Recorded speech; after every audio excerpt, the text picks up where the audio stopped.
We are going to be ranking all of the live action Batman actors in films. At number 7, I'm going to go with Adam West. So the first Batman in films, I would basically say he was just not in shape to play the Dark Knight. And also the humor of the film, I just did not enjoy at all. However, this could be argued because of the time it was made in. I do think out of all the Batmans, he is in number 7. At number 6, we have George Clooney. As a Batman, he just was not great. However, as a Bruce Wayne, he definitely could pass. He was a good Bruce Wayne. He just wasn't to a tier where you'd want to see him as Batman again. Now, at 5, I'm going to go with Val Kilmer. He was very close to taking that 4th spot. I loved his fighting scenes. I thought they were almost too flashy. Character development with Dick Grayson was also great. He probably wasn't the best Bruce Wayne in my opinion. However, he still could have passed as him again. He had that eccentric playboy billionaire, you know, macho about him. He was honestly a decent Batman and decent Bruce Wayne. There was just a few in that list that are just a bit better.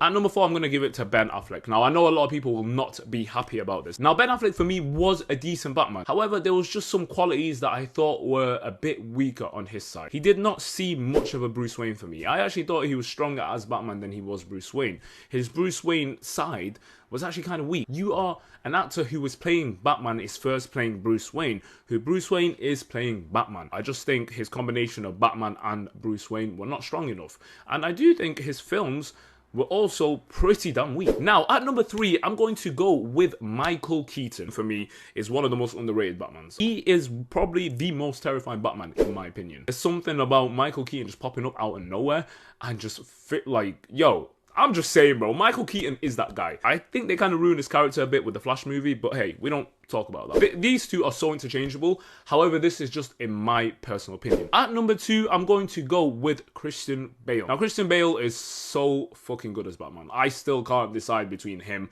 and obviously you know who number 1 is going to be. People who mock the fact that he doesn't use a voice changer don't really get it. Don't forget, this guy is playing someone who is supposed to be moving in the shadows. He's supposed to be something that terrifies people. The fact that he gives him that voice is kind of realistic. However, where he really shines, and he is, for me, easily the best Bruce Wayne. Christian Bale is the best Bruce Wayne. He is arguably the best Batman. It's just interchanging between 1 and 2. The playboy charm, the handsomeness, bro, like, Christian Bale has got it all. Like, really, he does. At number 1 is Robert Pattinson's Batman. Now, this could be because of a bit of recency bias. It's the latest film of all the Batman ones I have rewatched as well. That was due to the Penguin show coming out. I think there was something about that to the ground Batman. He didn't have a ridiculous Batmobile. He had a wingsuit as a cape. I think Robert Pattinson playing him was brilliant. This was a younger Bruce Wayne / Batman. You know, you could see he was still kind of finding himself. I think that was a very artistic Batman film. You had a lot of beautiful cinematography.